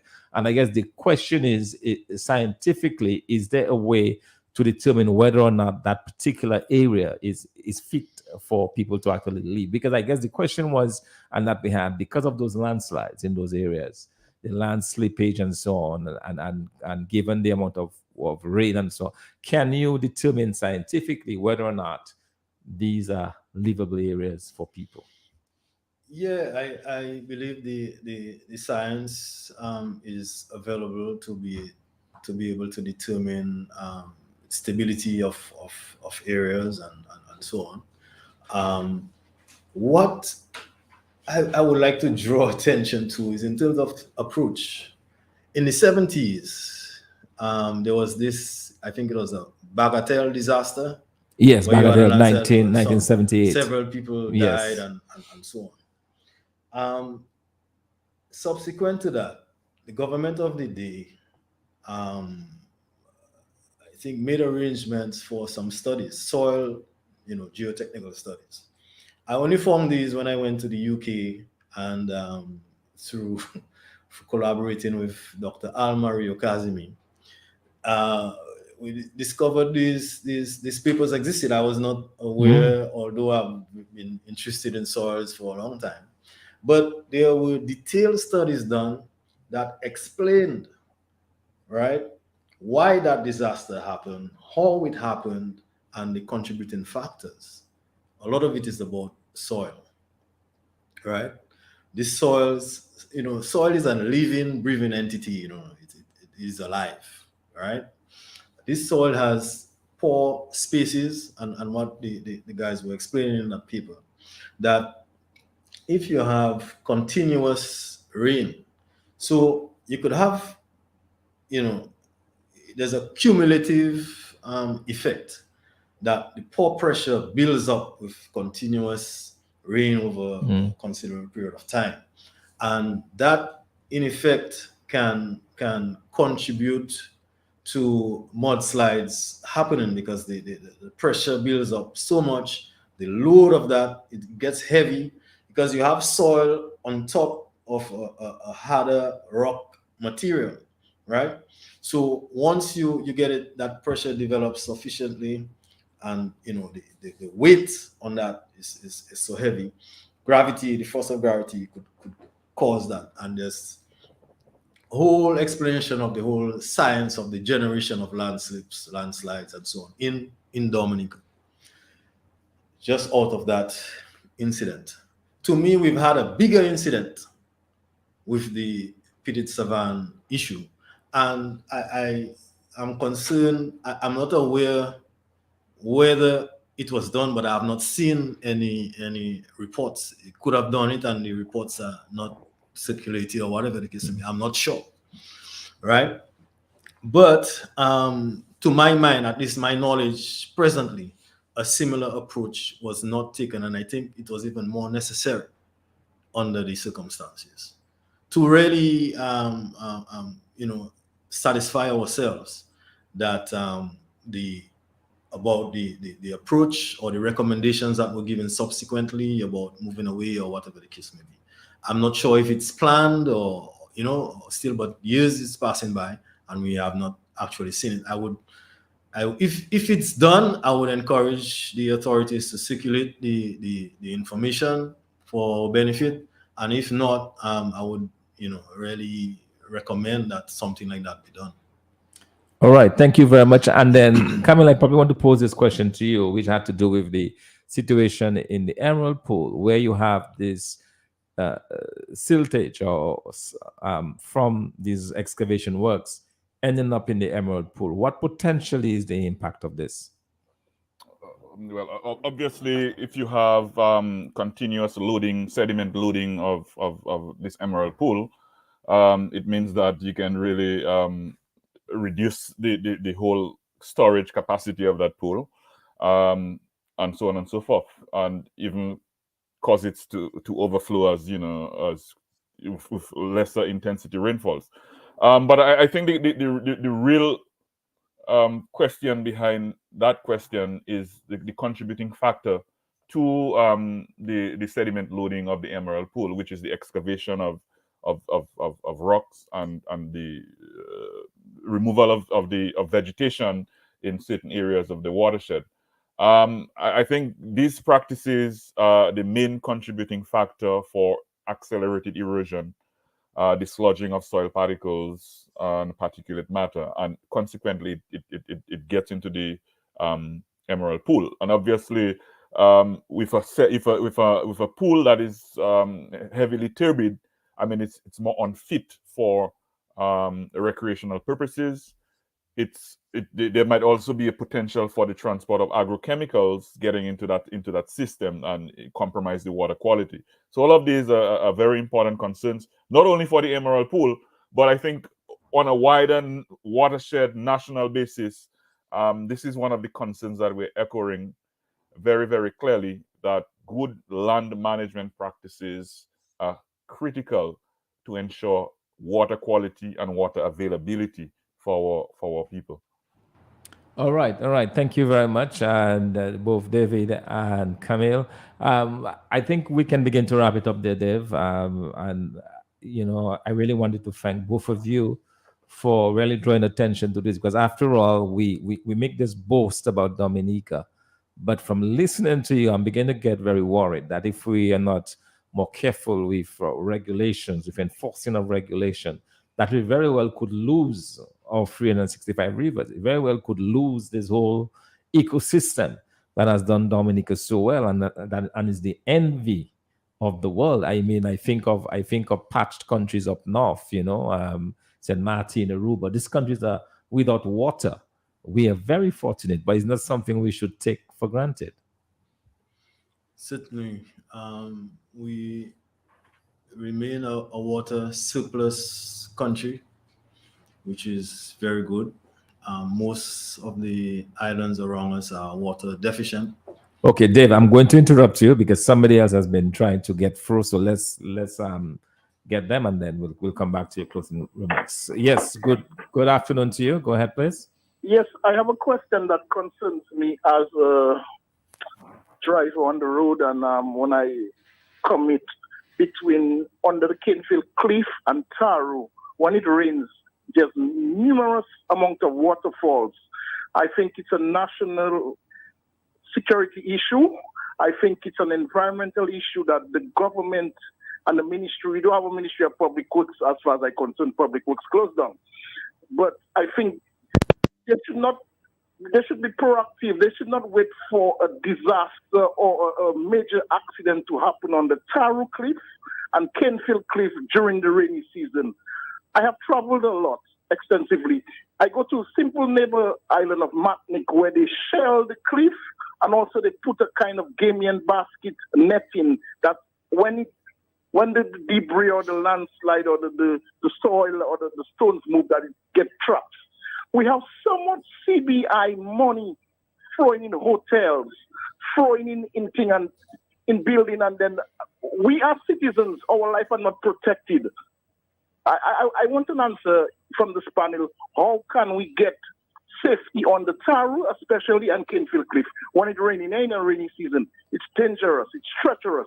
Good afternoon. All right. Good afternoon, caller. Thank you. Thank you very much. I'm not sure, Camille or Dave, that wants to deal with this particular issue. Yeah, it is. I think a hazard. That threatens road users in these areas. Particularly in the Taro area, I think the situation is made worse with another invasive plant, the lemongrass, which has taken over that area, and it doesn't provide the kind of coverage or the kind of anchoring of the, not anchoring, but holding that soil on those slopes. The soil type there too has a factor to play. You have a type of clay that smectite clay that will shrink a lot when it's dry and expand. So even that movement of shrinking and swelling can cause a lot of the movement and so. So it's a problem that we have to tackle from different points. I think we can do a lot to restore and reclaim a lot of that land with a different type of vegetation that will protect the area a lot more. Also, the residents and people generally who light these fires during the dry season, if that practice is stopped, we could, reduce the impact, because with the burning, the land is cleared and you have the problems exacerbating. So it is, I think, part of the whole issue that we need to address from a collective standpoint, not just looking at points, but the entire landscape, for us to improve how nature would be able to take care of itself, right? All right, thanks. Camille, can we get some closing remarks from you, even as I extend my thanks to you for really opening our eyes, as it were, to some of the issues around watershed management and our water systems here in Dominica. He's on mute. Yeah, Camille, I think you have been muted. Yeah. It's still showing that you're muted. All right. You need to unmute yourself. Let's see if we can do it from here. I'm going to reach across, see if I can unmute you from here. You're still muted. Let's see. Okay. Okay. Can you hear me? Can you hear me now? Yes. Go ahead. Yeah. Yes, So I'm saying, to respond to the last caller, I mean, in terms of the waterfalls coming from under the cliff when you drive there, I mean, many more rooftops have gone up in the area. There's just, I think, a lack of control of water coming from the rooftops without adequate drainage and proper channeling of the water. So the water has to find itself onto lower ground. So I think it is a responsibility of homeowners and perhaps the powers that be to have proper drainage and even perhaps more rainwater harvesting from the rooftops as a form of control to really reduce that uncontrolled, unregulated water flow from the rooftops in that general area. So I think that is one problem. Not only in several areas along the coast as you drive, you see after heavy rainfall a lot of waterfalls coming from the area, because presumably a lot more roof housing constructions have taken place. So I think that is one area of concern. But to summarize, I think some of my key points: watersheds, one of our most prized national assets and resources. I think we need to approach the whole management from a very holistic perspective. We should not only rely on hard approaches, but I think soft approaches, good water cost management, good land management practices, buffers along water course, improving infiltration, improving how the watershed functions, percolation, will increase the storage capacity and will reduce the risk of flash floods and the consequences that may have on our development. So I think from that perspective, it is very important. What we see, for example, in the Roseau River and other coastal areas of the invasive plant is only a symptom of what is happening in the upper watershed areas. So if we can have better control, process-based interventions that could really address and improve the way the watershed functions, we would see a decrease in these kinds of conditions that allow opportunistic species to really proliferate in that area. And I think it really comes down to changing mindsets, changing attitudes, taking ownership and responsibilities for the resources that we are endowed with. Obviously, our water resource is very, very important. The demand for water, because of new hotel developments, because of increasing development, is going to increase. Yet, we have our own human practices in the watershed are really decreasing the capacity of these systems to function to provide us with the water. So there needs to be an important balance that needs to be struck between these two different, across that spectrum, to ensure that we can protect and conserve our natural resources. Yeah, I really want to leave this kind of concluding statements with the general public, and I'm hoping we can generate a wider national discussion, a wider debate on how we can move forward in the light of climate change and the imposition on our own systems and the limitations that we face, how we can sustainably approach natural resource management in Dominica. Thank you. All right, thank you. Wow, thank you so much. Dave, final words from you as well.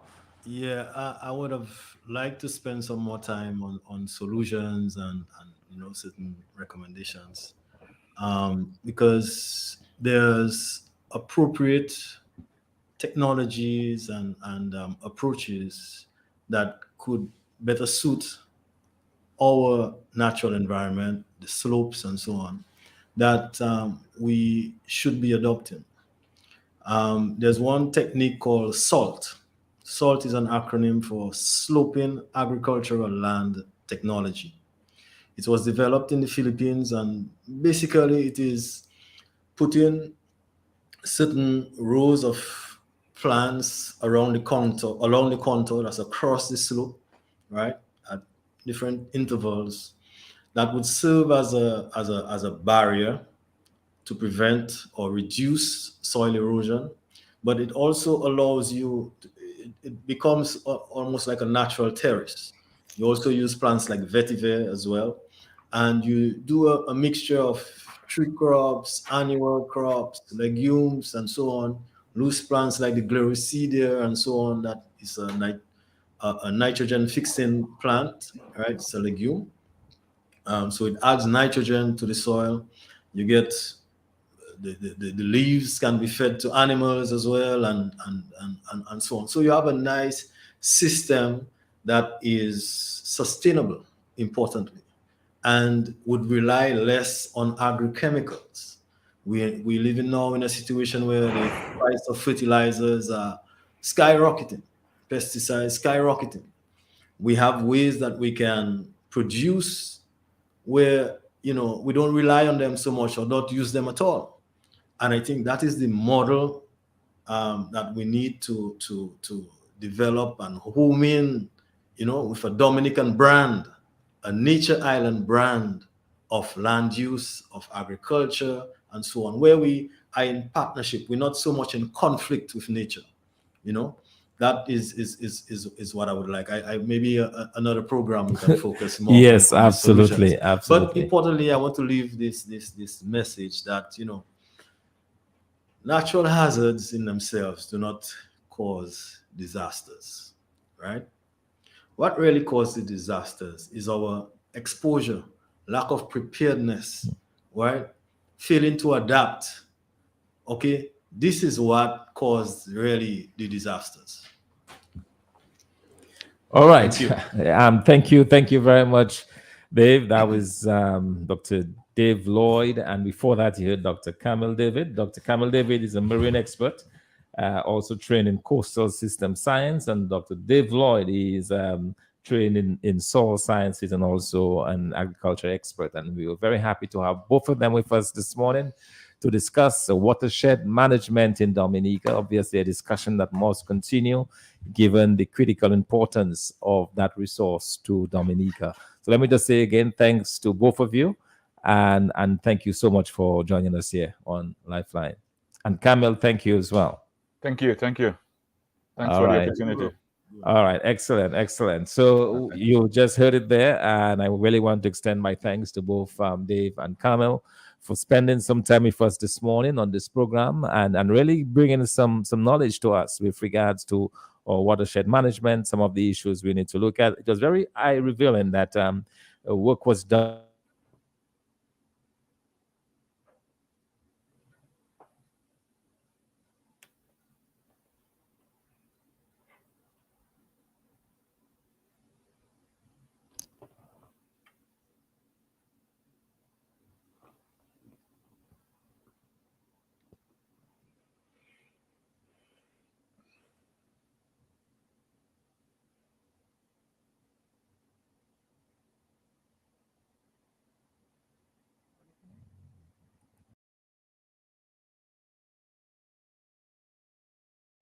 Facebook viewers. Thank you again. We'll continue with much more here on Lifeline for this Sunday. Music.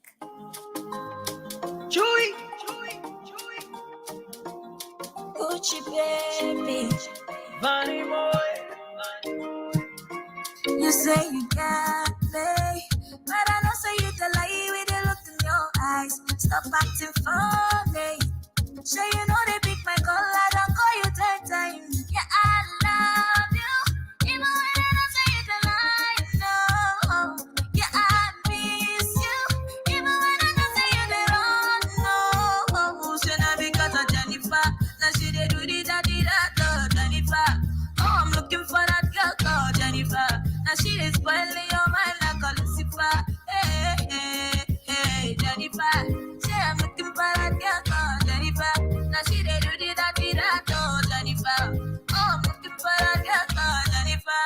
Hey. Wipe the tears from your face. Calm down. I don't feel good when I see my baby crying. And I got love for you. Believe me, I mean it. I don't wanna lie. You talk about Jennifer. She the daughter of my aunt called Monica. Nothing going on, she's my sister. I'm not a terrorist, I'm the America. Hey. Nikilala no masimu sisogele. Unachezea moto.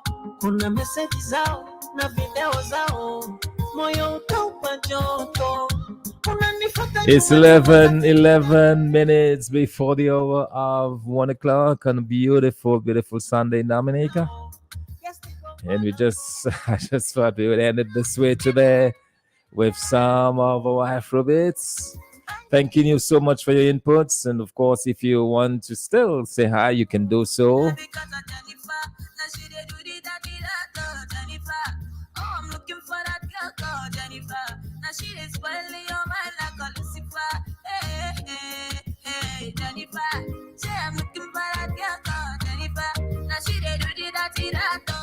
Yes, good morning to you. Afternoon, sorry, on the telephone. Good afternoon.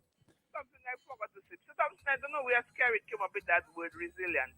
Scarrett hasn't got the intellectual capacity to come up with that kind of way to thing to say or to do. When come for that resilient business, no, it has to be somebody from outside. There may be a person like Hayden that puts Scarrett up that to use that word resilient so that people can pour money into Dominica so they can get it to do their business. That is what I say. I don't call nobody name. Nobody name not Scarrett and nobody name not Hayden. Have a blessed day. I cannot say nothing about what is the resiliency. That some people are galvanized on their home. And some of the wicked merchants maybe give them or sell to them through the government. And if you say it, you say it's brown pen they pass on top of it. Resilient galvanized. I'm telling you, I'm telling you, real wrong things and wrong. You have houses that in Dominica maybe for 50 years, and the governors not looking like that, sir. So that resilient business there has to be a person like outside influence that get that to scare it so they could make money for themselves. Bye bye. All right, and thank you so much.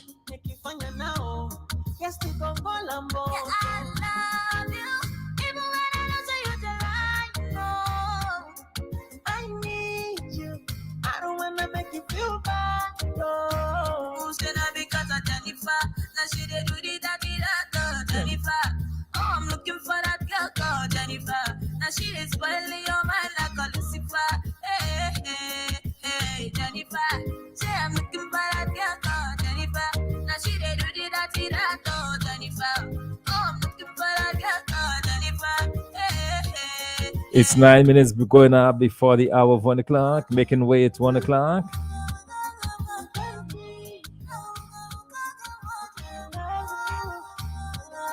You know, I was thinking as we went through the discussion earlier today, how important it is to just not leave things up to chance, you know, and to be careful of our actions. We are digging here, we are digging there. Now the Emerald Pool is impacted. Now our rivers, Rosalie. I mean, I saw Rosalie rise in minutes, man. It used to take a whole day's rain to make this water cross the bridge. Now it happened I saw it in 30 minutes. Simply incredible. Let's go back to the telephones with some more of your calls. Let me say a very good morning to you on the telephone. Okay, morning. Or afternoon, rather. The program late. I really want somebody to talk about we getting some weak blocks on the concrete on the river, the river. So the building construction thing, it is very, very weak. I think that's not good. They should check on that. Sorry, they should check on what exactly? We getting the blocks we buy to build it is weak with concrete. The kind of cement used. Okay. And especially for the one in Collier, the concrete is very, very weak. It has not cement. All right. That is something that, and thank you for raising it there. Yeah. I hope the authorities are listening. That is certainly something you don't want to be using material to build that is weak and not cannot stand up. That is a big waste. It's not good at all. They really should check on it. If somebody, you can get a program for it to talk about it, I would appreciate that. Okay. We'll try our best to do so. Yeah. All right. Thank you. Have a great afternoon.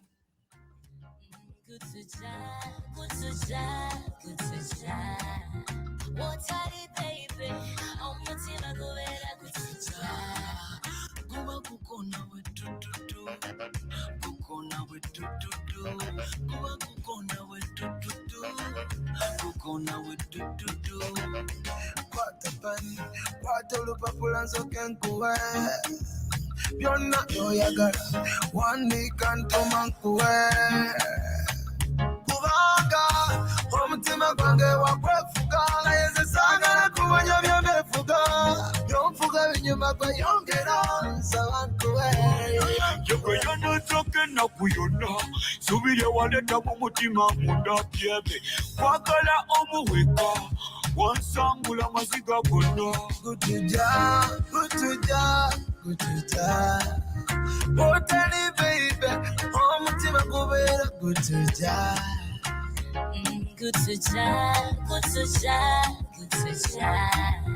Otali baby omutima gubeera gutuja kuba gukona we tututu gukona we tututu kuba gukona we tututu gukona we tututu omutima mulwadde yanguwa baby gwe musawo kwata wano awawo. 5 minutes going up before 1 o'clock on this Sunday afternoon. A beautiful, beautiful sunny day in Dominica. But just to bring you up to date, we told you at the beginning of the program about the severe weather approaching the region that is coming our way Wednesday into Thursday. Very good chance it will pass us by, but the people up north need to be looking out for this one. And of course, tomorrow is a celebration, 43, not a celebration, but the anniversary, 43 years of Hurricane David. And we are in the middle of a terrible hurricane season.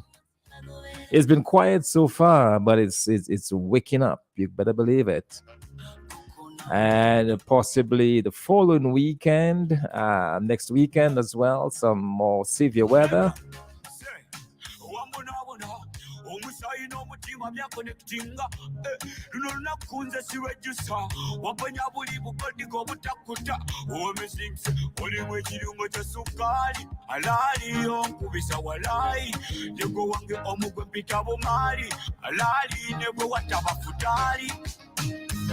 Would you mind calling your phone at any time?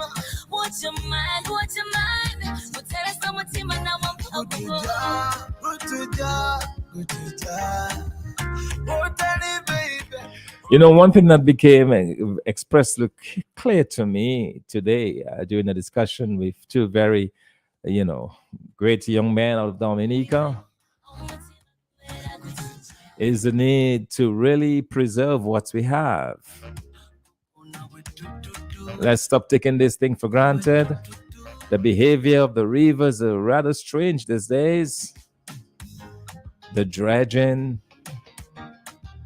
and just the way those rivers continue to rise, it's a bit scary to say the least. And we certainly have to look at that and really focus on that. So we are continuing here. In a few minutes' time, we're going to make way for the man DJ Shan. I hope you enjoyed our program as much as I did earlier today.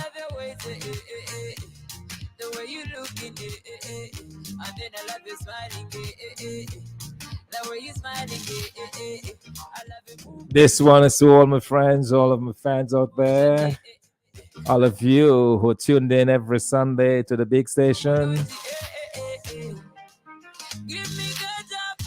Certainly want to send out my love and appreciation. Thank you so much for being constantly hooked in, and for calling and making your contributions as we continue to work together to build a better Dominica, a Dominica that is more caring, a Dominica that is loving more, a Dominica that is concerned about each and every person, a Dominica that will look out for the more vulnerable amongst us. We certainly have to do our best as adults, all right, to take care of those younger and those coming up, and of course to protect Dominica for future generations. And so the struggle continues, the focus continues. Of course, the very big battle for electoral reform, for the very lifeblood of our democracy. Continuing to demand electoral reform for a better Dominica. But together we can do this. Together we can do it, Dominica. Shows we have the human component, great human resource, beautiful country of wide rivers, waterfalls, mountains, forests, agriculture land. We can do it. We can build wealth for future generations and ourselves in this generation. So much work to be done. All right, Dominica, it's about it. Time for me. I'm terribly out of time this afternoon. Let me just say what a pleasure it was being on the radio for yet another Sunday. Looking forward to joining you again next week with another edition of the LifeLine program. Of course, it will not be live. It will be recorded since this is the last live LifeLine program for next couple of months. But I certainly enjoy your company, and thank you so much. Even when it is not live, you continue to listen. Until next time, Dominica, have a great Sunday, everyone. Remember, what goes around comes around in good and equal measure. Whatever you give out, that's exactly what's going to come out back to you. Give love, love comes back. You hate, and that's exactly what's going to come back to you. Until next time, Dominica, have a great Sunday. Enjoy the rest of the afternoon. Take care and bye-bye.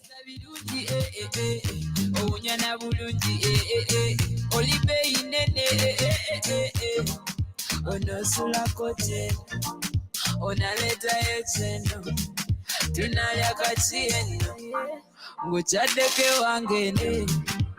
Give me ketchup, mapenzi lako chips na ketchup. Give me ketchup, mapenzi lako chips na ketchup. Yagala ketchup, mapenzi lako chips na ketchup. Yagala ketchup, mapenzi lako chips na ketchup. Give me chips, oh oh oh oh. Oh take it like a couple. Give me love, oh oh oh. International, not local. Nyagalango mwana muto. Tuzanyenga akina popo. I don't think the way we go. Tuzanye kute popo popo eh. Give me ketchup, mapenzi lako chips na ketchup. Give me ketchup, mapenzi lako chips na ketchup. Yagala ketchup, mapenzi lako chips na ketchup. Yagala ketchup, mapenzi lako chips na ketchup. I love your ways, the way you looking, and then I love you smiling, the way you smiling, I love your movement, locomotion, and then I love your kisses, oh, bulungi, give me ketchup, mapenzi lako chips na ketchup. Give me ketchup, mapenzi lako chips na ketchup. Yagala ketchup, mapenzi lako chips na ketchup. Yagala ketchup, mapenzi lako chips na ketchup. Swanga venye yo yese omani rafiki nesimba ne biti Vinka.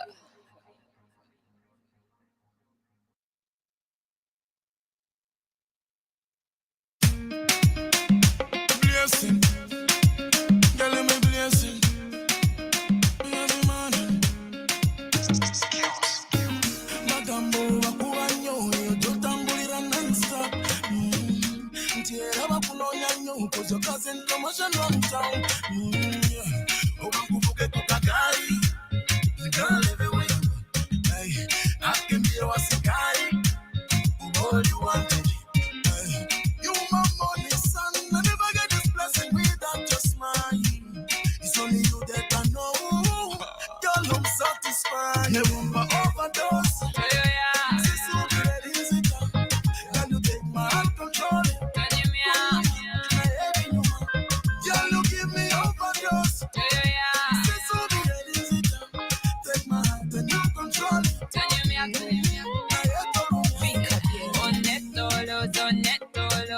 Onetta canzonzo Netolola, wetolola, unampisa mulalu. If you give me overdose for your love, I'll upload.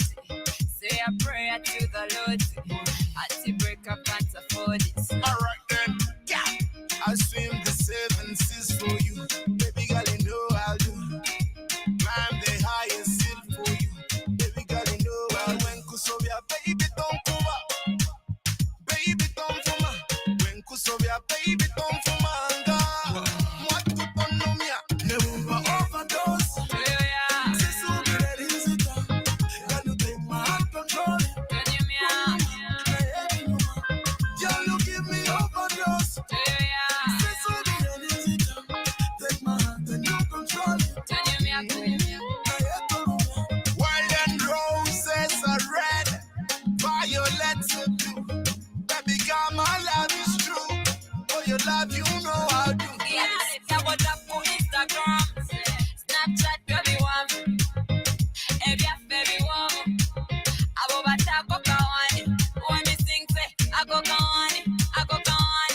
Baby, okay, I know go on. Go on. Go on. I go back to go on. Never overdose. This will be that easy time. Can you take my hand, control it? Girl, you give me overdose. This will be that easy time. Take my hand and you control it.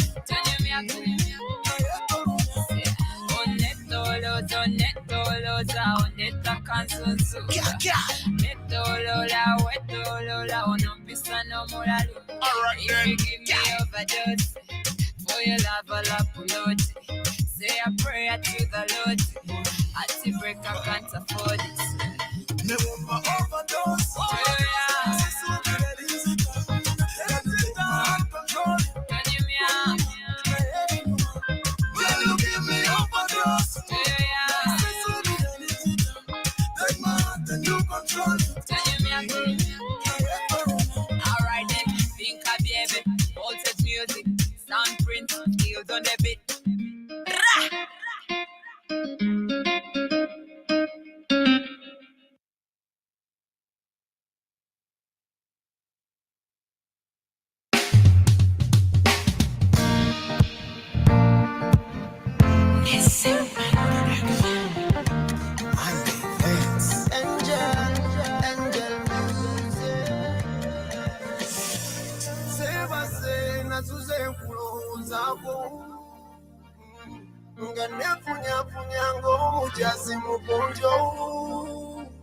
Mukutandika walikuzanya muzanyo songo kati twakula omukwano gwatukane ku mwongo. Yeah, yeah, yeah. You and me, love, we're a star. Synchronize out and you get the company. This love gone straight to the moon. The moon and back. Yeah, that's daddy now with baby. Wamalira mukaku kanota dingina bukola mumudali. Nekalira mu nyumba ya mayinja nakomerera misumari. Your love is so original. So original, so original. Don't love your kola sigino. Sigino. Omukwano gonga gutamiza. Amapenzi gonga katawanya. Omukwano gonga gutamiza. Amapenzi gonga katawanya. I wanna feel your body, tattoo your name on my face. You're so tempting. Bring me closer, come like a smile on my face. Look at the wakueva memories. Sing up and take it up formula. Dance a mera compia, one up on your binocular. I'm a student, Jacobigan, or some subrulos, or some similar. Maybe our love is never to rest. Cause real love is meant for the best. Oh, Missy, rocket. Omutimo kuwara banyakyade myumali. Once agadachi okuneshi matido oma. Ngapira okulusanira. Kamu mukagari ne matira kwakuba mujesube wange nendaluka.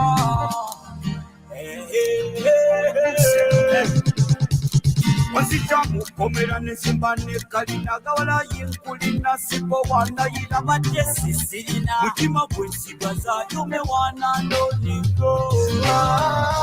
Your love is so original. So original.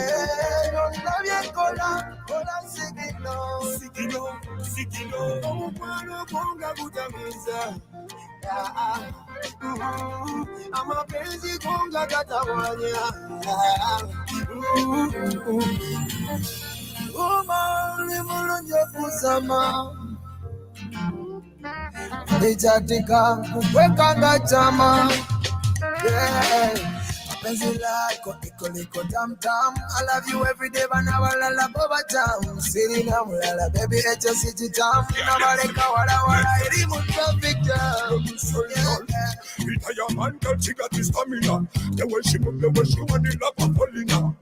This love is flowing like a river line. This love is strong and we never die.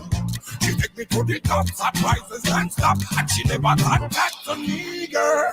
She never give it up when you start, never stop. She pull up and repeat. She's amazing, sent and crazy, but she care for me.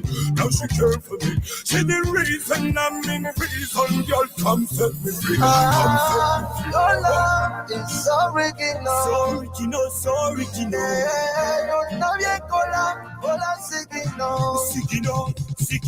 Omukwano gonga gutamiza. Amapenzi gonga katawanya. Omukwano gonga gutamiza. Amapenzi gonga katawanya.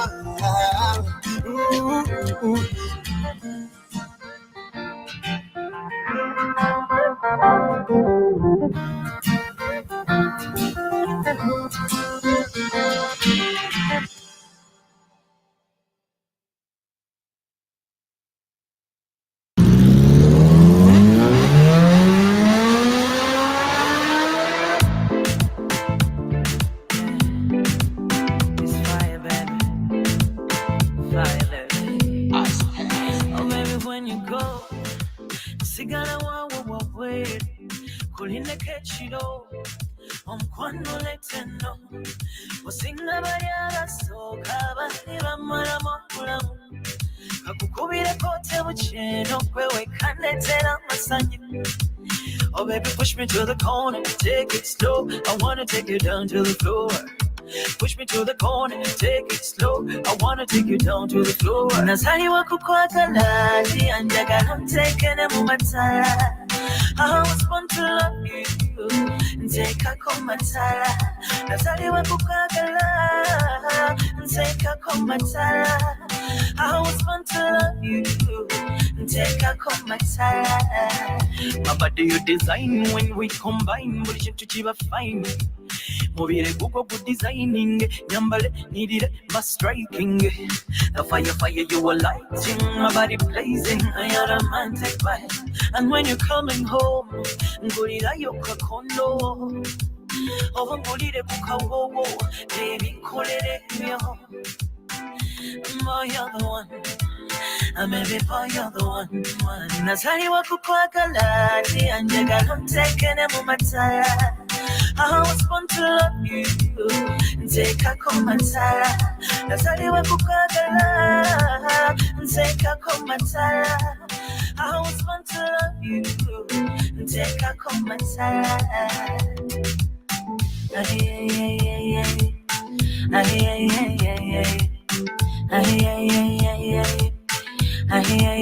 Oh, baby, push me to the corner, take it slow. I wanna take you down to the floor.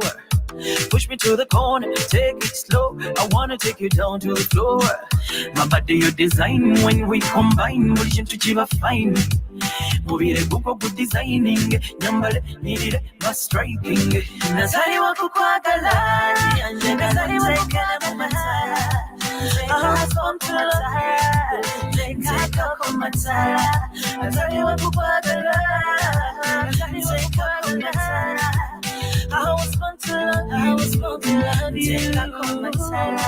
Nazaliwa kukwagala, take a komatala. I was born to love you, take a komatala. Nazaliwa kukwagala, take a komatala. I was born to love you, take a komatala.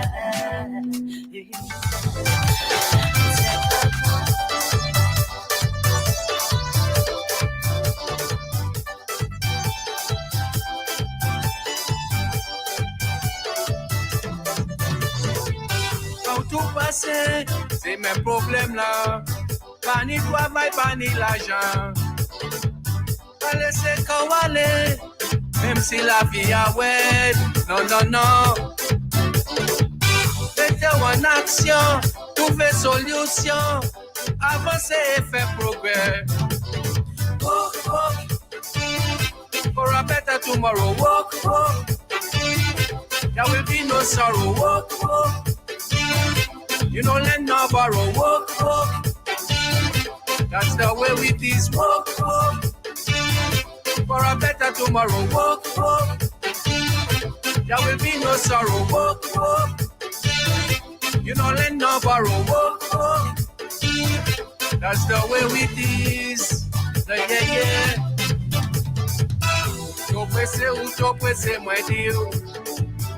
Tô pressé, moi Dieu. Ouvert d'essayer. Essayer de comprendre, ouvert d'essayer. La vie pas facile.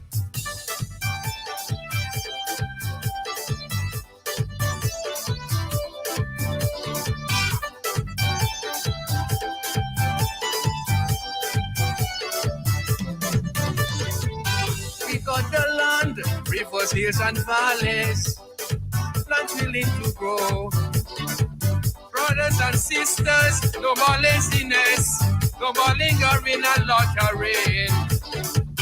Get up, stand up, put yourself in action, find solutions for a brighter future. Work, work, for a better tomorrow. Work, work, there will be no sorrow. Work, work, you don't let no borrow. Work, work, that's the way it is. Work, work, for a better tomorrow. Work, work, there will be no sorrow. Work, work, you don't let no borrow. Work, work, that's the way it is. Yeah, yeah, yeah, yeah, yeah. Utopese mwediu. Utopese mwediu. Ouve desejao. Essayer comprendre, ouve desejao. La vie pas facile.